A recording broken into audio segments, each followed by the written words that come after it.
समयसारी ग्रंथराज में आत्मख्याति टीका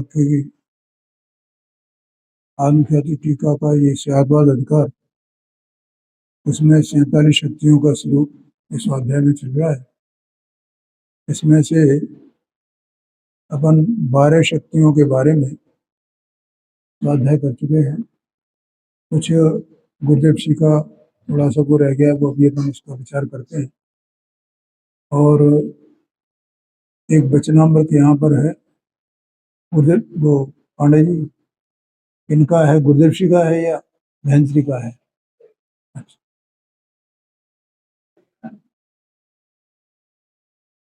देखो यहाँ पर ये गुरुदेव जी ने अनुभव को प्राप्त किस प्रकार हो, जीव अनुभव कैसे किया जाए, आत्मानुभव कैसे किया जाए, उसके बारे में थोड़ा प्रकाश डाला है। जिज्ञासु को पहले अनुमान से निर्णय करना है, ठीक है ना। वो अपन रोज रोज ये बात करते हैं कि देह मन वाणी की सत्ता न्यारी है और आत्मा की सत्ता न्यारी है।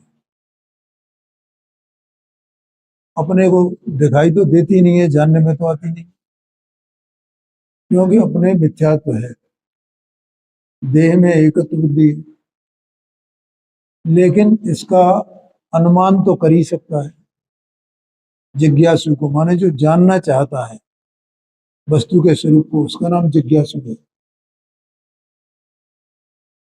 अनुमान से निर्णय करना है, तो ये अनुमान से निर्णय करना हुआ। फिर जैसे आत्मा स्वयं द्रव्यगुण पर्यायात्मक है, देह मनवाणी स्वयं द्रव्यगुण पर्यायात्मक है, कर्म स्वयं द्रव्यगुण पर्यायात्मक है, ऐसा अनुमान से निर्णय करना है। क्या करना है कि जो यह पर की ओर का भाव है वह विभाग है। पहली स्टेज तो यही है पांडे जी, दो सत्ताओं की भिन्नता को जानना, ठीक है। अब दूसरी स्टेप ये है, पहली स्टेप को मानेगा तो दूसरी स्टेप आगे बढ़ेगी, और पहली स्टेप कोई नहीं माना है, आत्मा की सत्ता कोई है ही नहीं, आत्मा द्रव्यगुण पर्यात्मक कोई चीज ही नहीं, ऐसा नहीं माने है कि आत्मा द्रव्यगुण पर्यात्मक ऐसा है, और आत्मा के द्रव्यगुण पर्याय अलग है और इनके देह मन वाणी के द्रव्यगुण पर्याय अलग है, इसी का नाम तो सत्ता है। तो कोई ऐसा जाने, फिर ये जाने कि एक पर की ओर का जो भाव है, परलक्षी भाव, पर की ओर का भाव, जब अपन परलक्षी भाव कहते हैं ना, जैसे अपन सुन रहे हैं अभी, तो सुन रहे हैं, कह रहे हैं, बोल रहे हैं, ये आत्मा का कौन सा भाव है? ठीक है ना। जितना भी पढ़ रहे हैं, विचार कर रहे हैं,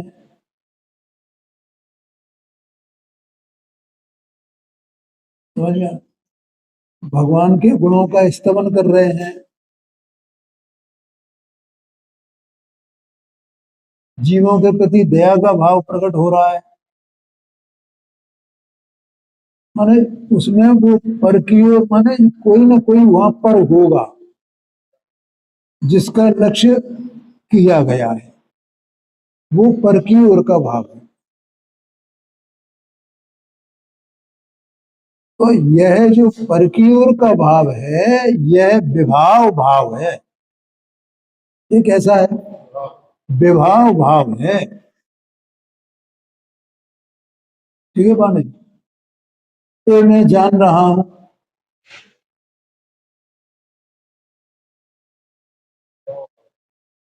ये क्या है? मैं इसको जानता हूँ ना, मैं इसको जानता हूँ, मैं जानने वाला हूँ, मैं देखो ये जान रहा हूँ, मैं ये जान रहा हूँ। ये विभाव भाव है।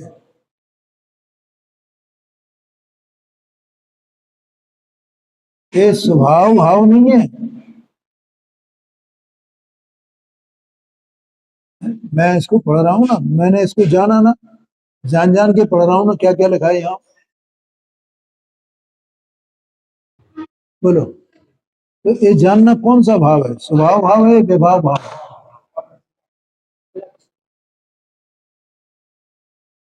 ये विभाव भाव है।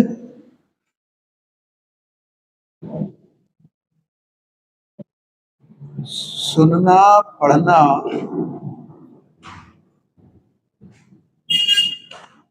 अब ये आवाज सुनाई पड़ रही है इसकी, ये सुन रहा है कि नहीं सुन रहा है?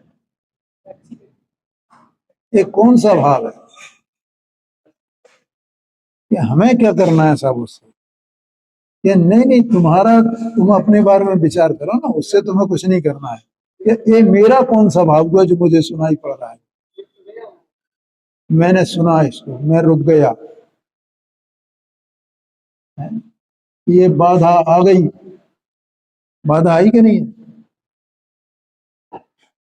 तो ये सब परलक्षी भाव हैं, विभाव भाव हैं।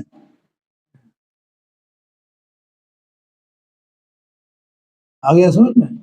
और जो घर गृहस्थी के कार्य हैं, उनमें तो विभाव भाव सब है ही है,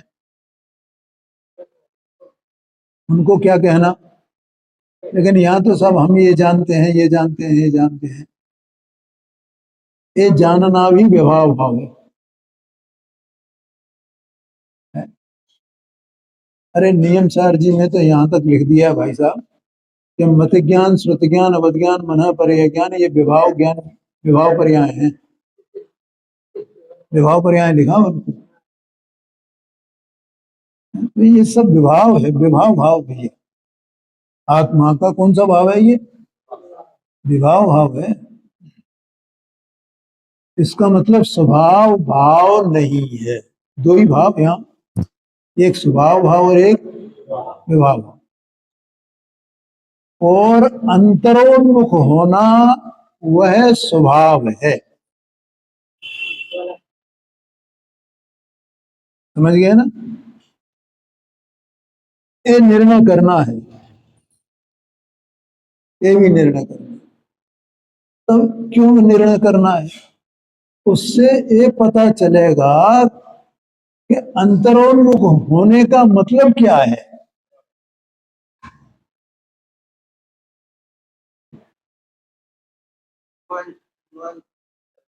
है? हाँ हाँ हाँ। हाँ जी, हाँ जी, हाँ। अंतरोन्मुख कैसे हुआ जाता है, इसका अनुमान होगा। पहले ये समझ में आया ना, विभाग, ये विभाग, ये विभाग, ये विभाग अपनी बात है। ये जो पर हैं उनकी बात नहीं है, उनसे कोई लेना देना नहीं है। तो पर का लक्ष्य करने वाला तो ये है ना, तो इसकी बात है ना। पर तो अनंत है और ये तो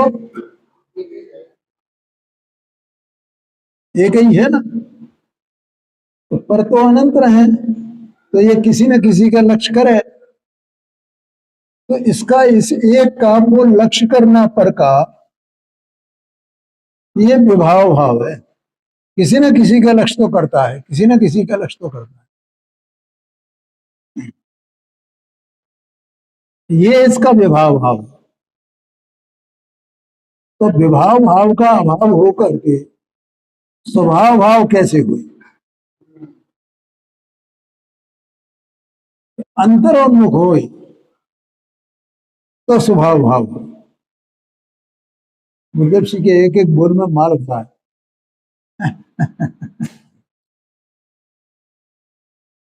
बोलो भैया, समझ में आया ना? ये उसका अनुमान है, ऐसा निर्णय करना है। ये विभाव भाव है तो स्वभाव भाव क्या होगा?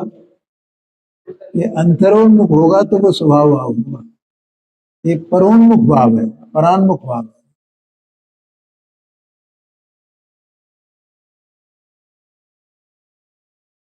एक बात, अब दूसरी बात कहते हैं, परान्मुखता के भाव में आकुलता है, दुख है। देखो, जो भी कार्य होता है, माने जो भाव आत्मा का होगा तो उसका कोई ना कोई फल होगा। तो ये जो विभाव भाव है या परान्मुखता है, इसका क्या फल है?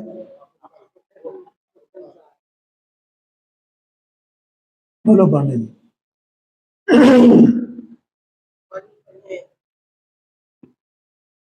हम,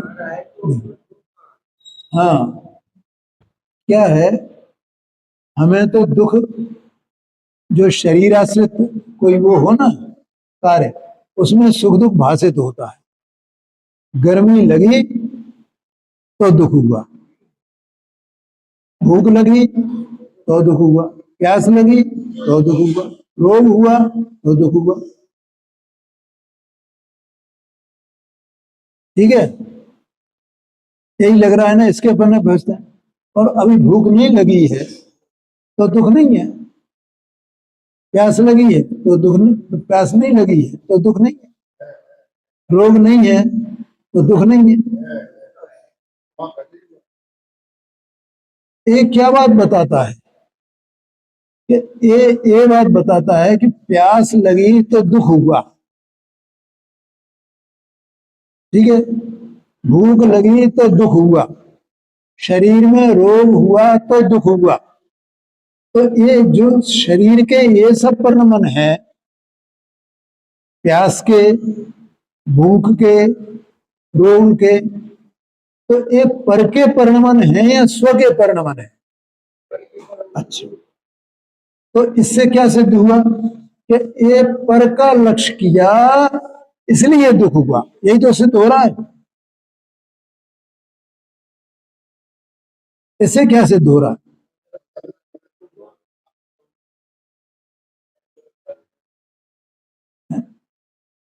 पंडित जी साहब ने लिखा है मोक्ष मार्ग प्रकाशक में 70 पेज पर, तीसरे अधिकार में, दुख का स्वरूप, उसमें पहला ही पॉइंट है कि एक तो इस जीव को एक ज्ञान न हो ना, किसी चीज का ये ज्ञान करना चाहे, इच्छा करे कि मैं ये जानूं, और वो नहीं जाने तो आकुलता होती है।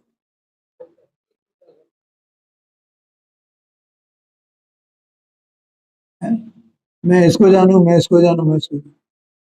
और किसी न किसी जानने को इच्छा बनी रहती है।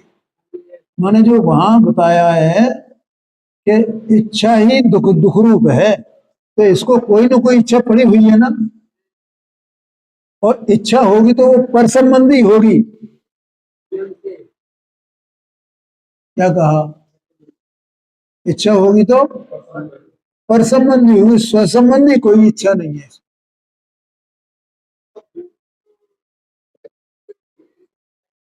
हाँ जी, हाँ जी, ठीक है पांडे जी। तो इससे वो नहीं जाने तो आकुलता होती है, दुख होता है। तो इससे क्या सिद्ध हो रहा है कि जितना परलक्षी भाव है, परान्मुखता है, उसमें दुख है, आकुलता है। ये बात है। और जब परलक्षी भाव नहीं हो, इसका मतलब स्वलक्षी भाव हो, स्वोन्मुख हो जाए, उसमें ही निमग्न हो जाए, तो दुख का रहेगा। आप जिस स्वरूप है उसी स्वरूप रह गया ना, पर से नाता टूट गया ना।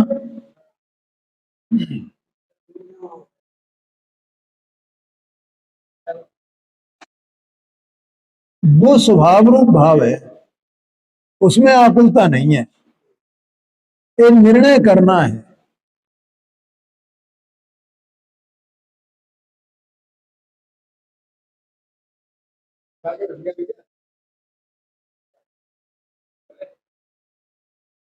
अंतरोन्मुखता के भाव में शांति है, निराकुलता है।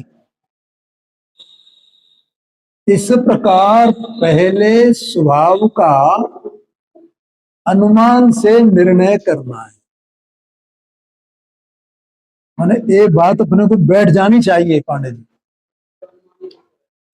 कि जितना भी जो कुछ भी जैसा भी परलक्षी भाव है वह सब आकुलता आकुलता आकुलता आकुलता आकुलता रूप। और जो स्वलक्षी सोन्मुखता है वो स्वभाव भाव है, उसमें निराकुलता है। देखो अपन ये सब चर्चा कर रहे हैं बहुत दिन से, ये चर्चा भी ये भी आती है अपनी। ये जो वस्तु है ना, पहला पॉइंट सत्स्वरूप है कि नहीं है, दूसरा पॉइंट इसकी अपनी अनंत शक्तियां ज्ञान दर्शन इत्यादि सब हैं कि नहीं है। और दो बात, ठीक है। तीसरी बात, ये जो शक्तियां हैं उनका अक्रम रूप और क्रम रूप प्रवर्तन है क्या नहीं है, ठीक है। अच्छा, और ये पर्याय इसी की है ना, इसमें ही है ना, पर से तो इसका कोई संबंध नहीं है ना, ठीक है। तो ये अगर पर का लक्ष्य नहीं करे तो जैसा है वैसा का वैसे ही रह जाएगा ना। तो जो वस्तु स्वभाव रूप रही है, जैसा है वैसा माने जिस स्वभाव रूप है वो द्रव्य गुण पर्यायात्मक भले ही है, लेकिन वो वैसी की वैसी पूरी की पूरी रह जाएगी ना। न उसकी पर्याय कहीं चली जाएंगी, ना गुण कहीं चले जाएंगे, ना उसका द्रव्यपना कहीं चला जाएगा। वो तो वैसी की वैसी रह जाएगी ना। रहा नहीं तो क्या नहीं रहा, कि पर से जो नाता था वो नाता नहीं रहा, वस्तु तो रहेगी ना।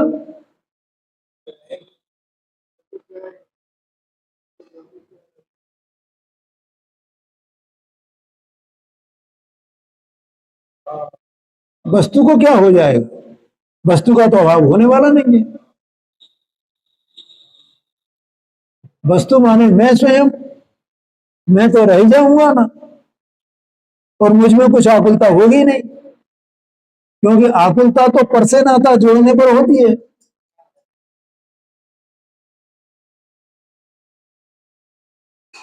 बोलो समझ में आया कि नहीं? इसी का नाम तो स्वभाव रूप परिणमन है। ये तो उसकी विधि बताई है कि वो इस स्वभाव रूप परिणमन कैसे करे, स्वमुख कैसे होए।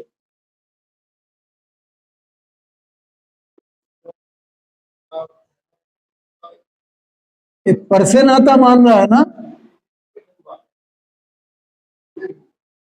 जहां तक यहां कोई ज्ञानी और अज्ञानी की बात नहीं है, जहां तक कुछ भी विकल्प है करने का,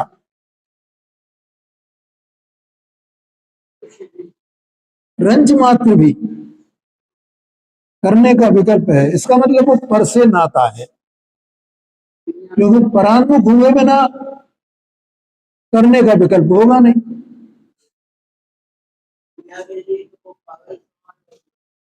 हो जान दो दुनिया के लिए, वो तो होता ही है। ज्ञानी के लिए दुनिया पागल, तो दुनिया के लिए ज्ञानी पागल।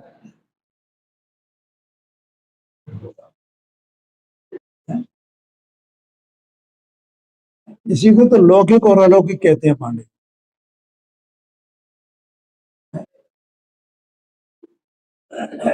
हाँ, मुनिराज का जीवन अलौकिक होता है, लौकिक नहीं होता है जी। हाँ जी। बिल्कुल बिल्कुल।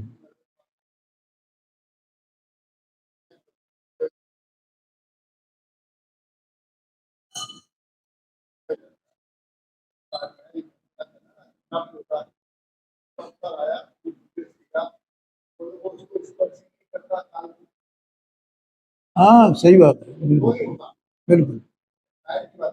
तो पर से कोई संबंध ही नहीं ना। वो तो पर्याय की तत्समय की योग्यता है, वो अपने से होगी, उससे पर से क्या संबंध है उसका।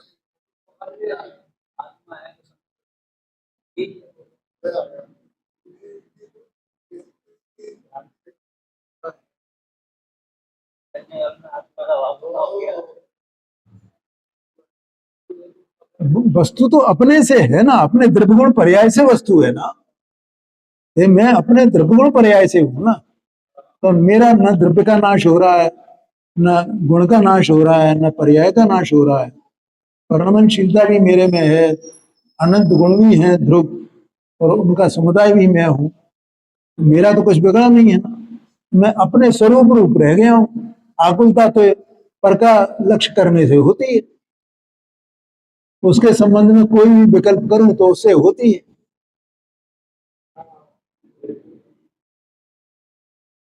समझ में आया ना? ये मार्ग है। वर्तमान समय का लक्ष्य छोड़ने मात्र से आनंद की लहर का अनुभव होता है। वर्तमान समय में मैंने पर का लक्ष्य छोड़ दे, बस स्वभाव का लक्ष्य करे। यहाँ वर्तमान समय का लक्ष्य छोड़ करके मतलब पर्याय का लक्ष्य छोड़ करके, ठीक है। और जो त्रैकालिक वस्तु है उसका लक्ष्य करें। वर्तमान माने पर्याय, पर्याय, पर्याय का लक्ष्य छोड़ा तो किसका करे, त्रैकालिक जो स्वरूप है उसका करे। इसका मतलब है वर्तमान समय का लक्ष्य छोड़। अद्भुत बातें हैं गुरुदेव सिंह की, अद्भुत।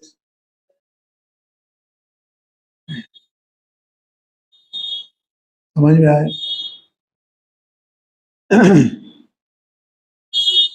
चल रहा है, चल रहा है।